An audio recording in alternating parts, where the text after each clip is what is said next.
Lathi charge, ആളുകൾ പെൺകുട്ടികളെയൊക്കെ ഉപദ്രവിക്കുകയാണ്. ആ lathi charge ചെയ്യാൻ വന്നിരിക്കുന്ന റാപ്പിഡ് ആക്ഷൻ ഫോഴ്സ് എന്നാണ് പേരെങ്കിലും ഒരു ബാഡ്ജ് ഒരാൾക്കില്ല. താടി വെച്ച പോലീസുകാരൊക്കെ ഉണ്ട് അതിൽ, കയ്യിൽ ചരട് കെട്ടി താടി വെച്ച പോലും ഒറ്റ ഓട്ടത്തിന് മിത്രമാണെന്ന് മനസ്സിലാവും. പോലീസ് യൂണിഫോമിൽ ആളുടെ തല്ല് മാത്രമല്ല, പെൺകുട്ടികളുടെ പ്രൈവറ്റ് പാർട്ടിൽ ലാത്തി വെച്ച് കുത്തുന്നു, ഗ്രൂപ്പ് ചെയ്യുന്നു. അങ്ങനെയുള്ള ഒരുപാട് വിഷ്വൽസ് വന്നിട്ടുണ്ട്. പരസ്പരം നോക്കി ചിരിക്കുന്നു. അപ്പോൾ ഈ ദൃശ്യങ്ങളുണ്ടല്ലോ, മോദിജിയുടെ പോലീസ് അല്ലെങ്കിൽ ഡൽഹി പോലീസ് കർഷക സമരക്കാരെയോ CAA പ്രൊട്ടസ്റ്റേഴ്സിനെയോ രോഹിത് വെമുലയ്ക്ക് വേണ്ടി തെരുവിലിറങ്ങിയവരെ തല്ലും പോലെയല്ല ഇവരെ തല്ലുന്നത്. ഈ തല്ലിന് പ്രശ്നമുണ്ട്. അതാണ് യഥാർത്ഥത്തിൽ ഇപ്പോൾ ഭരണകൂടത്തെ വിഷമിപ്പിക്കുന്നത്. ഇന്നത്തെ ഈ മണിക്കൂറിൽ ഇപ്പോൾ രാഹുൽ ഗാന്ധിയും MP മാരും കേരള മുഖ്യമന്ത്രി DK ശിവകുമാർ, VD സതീശനൊക്കെ ഉൾപ്പെടെ അവിടെ നിന്ന് പ്രൊട്ടസ്റ്റ് ചെയ്യുകയാണ്. അവിടെ ആദ്യമായി ഒരു പ്രതിപക്ഷ പ്രൊട്ടസ്റ്റിന് അനുനയിപ്പിക്കാൻ വേണ്ടി മന്ത്രി ജിതേന്ദ്ര സിംഗ് നേരിട്ട് പോയി രാഹുൽ ഗാന്ധിയോട് സംസാരിക്കുകയാണ്. അങ്ങനെ ഒരു സംഭവം 12 വർഷത്തിൽ ഉണ്ടായിട്ടുണ്ടോ? ഏതെങ്കിലും ഒപ്പോസിഷൻ പ്രൊട്ടസ്റ്റ് സമവായത്തിലെത്തിക്കാൻ വേണ്ടി ഒരു മന്ത്രി വരിക പ്രധാനമന്ത്രിയുടെ ദൂതനായിട്ട്? ചിന്തിക്കാൻ കഴിയില്ല. കഴിഞ്ഞ 12 വർഷമായിട്ട് ഇന്ത്യയിൽ ചിന്തിക്കാൻ കഴിയാത്ത കാര്യമാണ്. ഇപ്പോൾ ഒന്ന് അദ്ദേഹം തിരിച്ചുപോയി. അതെന്തുകൊണ്ടാണെന്ന് മനസ്സിലാവുന്നുണ്ടോ? ഈ ദൃശ്യങ്ങൾ. അപ്പോൾ ഇന്നലെ അവിടെ മൊബൈൽ ക്യാമറകൾ വെച്ചുകൊണ്ട് വിഷ്വലുകളൊന്നും പുറത്തു വന്നില്ല. ഇന്ന് അവിടെ നിന്ന് ഷൂട്ട് ചെയ്ത മുഴുവൻ വിഷ്വലുകളും സോഷ്യൽ മീഡിയ വഴി പ്രചരിക്കുകയാണ്. ആ സോഷ്യൽ മീഡിയ വഴി പ്രചരിക്കാതിരിക്കാൻ നമ്മൾ പരമാവധി ചെയ്യുന്നുണ്ട്. ആര് ചെയ്യുന്നുണ്ട്? IT മന്ത്രാലയം ചെയ്യുന്നുണ്ട്. കാരണം ഞാൻ ട്വിറ്റർ കയറി നോക്കി, സ്വാഭാവികമായിട്ട് ഈ സമയത്ത് ഇന്ത്യയിൽ ഏറ്റവും ട്രെൻഡിങ് ആയിട്ടുള്ള സബ്ജക്റ്റ് എന്താണ്? ഈ പ്രൊട്ടസ്റ്റ് അല്ലേ? 7ാം സ്ഥാനത്താണ്. അത് അവർ സപ്രസ് ചെയ്യുകയാണ്, അൽഗോരിതം വെച്ച് സപ്രസ് ചെയ്തുകൊണ്ടിരിക്കുക. പക്ഷേ എന്നിട്ടും ഫ്ലഡ് ആയിരിക്കുകയാണ്, ഇൻസ്റ്റയിലൊക്കെ ഫ്ലഡ് ആയിരിക്കുകയാണ് വിഷ്വൽസ്. ഈ വിഷ്വൽസ് യഥാർത്ഥത്തിൽ മോദിയെ അപകടത്തിലാക്കും. കാരണം ഈ അടി കൊള്ളുന്ന കുട്ടികൾ താമരയ്ക്ക് കുത്തുന്ന കൈകളുടെ ഉള്ള ആൾക്കാരുടെ കുട്ടികളാണ്. അത് പൊറുക്കപ്പെടില്ല. അത് മോദി വിരുദ്ധ വികാരം ഉണ്ടാക്കും. BJPയോടല്ല, BJPയോട് RSനോടുള്ള വിരോധമല്ല, മോദി ഞങ്ങളുടെ കുഞ്ഞുങ്ങളെ തല്ലി എന്ന ഫീൽ വരും. ആ ഫീല് വലിയ തോതിലുള്ള ഇമ്പാക്റ്റ് ഉണ്ടാക്കും എന്ന് മോദിക്ക് അറിയാം. അതുകൊണ്ടാണ് ഇപ്പോൾ ഈ സമരം ഏത് വിധേനം തീർക്കാൻ വേണ്ടി മന്ത്രിമാർ ഇറങ്ങുന്നത്. രാഹുൽ ഗാന്ധിയോട് പോയി സമവായ ചർച്ച. നിങ്ങൾക്ക് ചിന്തിക്കാൻ കഴിയില്ല മോദി ഭരണകൂടത്തിൽ രാഹുൽ ഗാന്ധിയോട് പോയിട്ട് ഒരു മന്ത്രി പോയിട്ട് സമരം നിർത്തണം എന്ന് പറയുന്നത് ചിന്തിക്കാൻ കഴിയില്ല. അപ്പോൾ ആ അർത്ഥത്തിൽ ഇതവരെ ഭയപ്പെടുന്നുണ്ട്. ഇതിനർത്ഥം ഇതുകൊണ്ട് നാളെ മോദി ഭയന്ന് മോദി രാജിവെക്കുന്നു, ധർമ്മേന്ദ്ര പ്രധാൻ രാജി, അങ്ങനെയൊന്നുമില്ല. അങ്ങനെയൊന്നും ഉണ്ടാവില്ല. പക്ഷേ ഇതൊരു സൂചനയാണ്, ഒരു ടോക്കണാണ്. മാത്രമല്ല ഈ പറയുന്ന ഈ മറ്റേ റെട്ടറിക് ഉണ്ടല്ലോ, അവന്മാരെ പാകിസ്ഥാനിലേക്ക് വിടണം, ഹിന്ദു മുസ്ലിം വിഷയമുണ്ടല്ലോ. ഈ അഭിജിത് ദീപ്ക്ക് ഈ ഇൻ്റർവ്യൂവിൽ വേറൊരു കാര്യം കൂടി പറയുന്നുണ്ട്. എന്ത് പ്രശ്നം പറയുമ്പോഴും ഈ ഹിന്ദു മുസ്ലിം എന്ന് പറയുന്നത് BJPക്കാർക്ക് തന്നെ മടുത്തു തുടങ്ങി.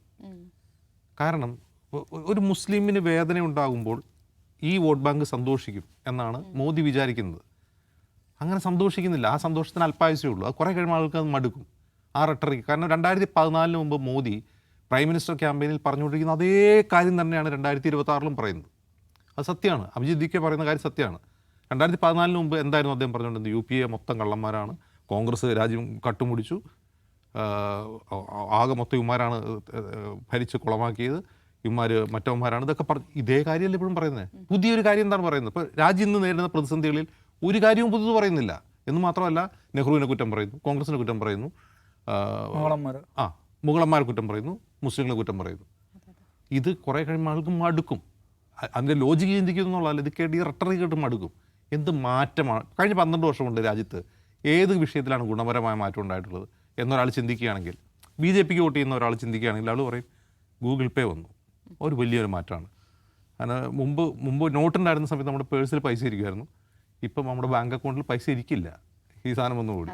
അതാണ് ഗുണപരമായ മാറ്റം. വേറെ പിന്നെ കുറച്ച് ഹൈവേ പണിതിട്ടുണ്ട്, ശരിയാണ്. പക്ഷേ ആ ഹൈവേകൾ അങ്ങനെ തന്നെ തകർന്നു പോകുന്നുണ്ട്. ഇപ്പോൾ ഇന്നലെ തന്നെ ടിയർ ഗ്യാസ് എറിയാണ് സമരക്കാർക്ക് വരെ. ഈ സമരക്കാർ ഈ ടിയർ ഗ്യാസ് എറിയുമ്പോൾ അത് ഡിഫ്യൂസ് ചെയ്യുന്നത് എങ്ങനെയാണെന്ന് അറിയാം? അവിടെയുള്ള ഗട്ടറിലെ വെള്ളത്തിലേക്ക് ഗ്യാസ് പോകുന്നത്. അപ്പോൾ നിതിൻ ഗഡ്കരിക്ക് ആദ്യമായി നന്ദി പറയുന്നത് എന്തൊക്കെയാണ് ആളുടെ കമൻറ്റ്. ഭയങ്കര രസമാണത്. അപ്പോൾ ഈ രാജ്യത്ത് 12 വർഷം എന്ന് പറഞ്ഞാൽ ചെറിയ കാലയളവല്ല. ഒരു വ്യാഴവട്ടക്കാലം ഒരു പ്രധാനമന്ത്രി ഭരിച്ചിട്ട് എന്ത് മാറ്റം കൊണ്ടുവന്നൊരു സാധാരണ ഒരാൾ ചിന്തിക്കുകയാണ്. ചിന്തിച്ചു കഴിഞ്ഞാൽ ഒന്നും ഉണ്ടായിട്ടില്ല. അപ്പോൾ ഈ ഒരു ഒരു അസംതൃപ്തി BJP വോട്ട് ബാങ്കിലുണ്ട്. അത് റിയലാണ്. ഇനി സംഘപരിവാർ എക്കോസിസ്റ്റത്തിൽ തന്നെ മോദിക്കെതിരായിട്ടുള്ള വോക്കൽ ആയിട്ടുള്ള ആളുകൾ പുറത്തു വരികയാണ്. മോദി പറ്റില്ല, അവർ ഹിന്ദുത്വവാദികൾ തന്നെയാണ്, അവർ ഈ പറയുന്ന പോലെ ഇവരെയൊക്കെ പാകിസ്ഥാനിലേക്ക് വിടണമെന്ന് പറയുന്ന ആൾക്കാർ തന്നെയാണ്, ഹിന്ദു ഖത്തരമേ വാദക്കാരാണ്. അവരുടെ വാദം എന്ന് വെച്ചാൽ മോദിയാണ് ഹിന്ദുക്കളെ ഖത്തരയിലാക്കിയത്, അപകടത്തിലാക്കിയതെന്നാണ് പറയുന്നത്. മോദി ഹിന്ദു വിരുദ്ധരാണെന്ന് പറയുന്ന ആൾക്കാരുടെ എണ്ണം കൂടിക്കൊണ്ടിരിക്കുകയാണ്. അപ്പോൾ ഈ ഒരു ചലനങ്ങൾ ഇതുകൊണ്ടും നാളെ വിപ്ലവം ഉണ്ടാവും, ഇന്ത്യയിൽ വിപ്ലവം ഉണ്ടാവും, നേപ്പാളിലെ പോലെ റെജീം ചേഞ്ച് വരും, റിപ്പബ്ലിക് TV ആശങ്കിക്കുന്ന പോലെ ഒന്നും അല്ല പറയുന്നത്. പക്ഷേ ഇതൊരു സൂചനയാണ്. ഈ സൂചന യഥാർത്ഥത്തിൽ ഭരണപക്ഷത്തിന് മാത്രമല്ല പ്രതിപക്ഷത്തിന് കൂടിയുള്ള സൂചനയാണ്.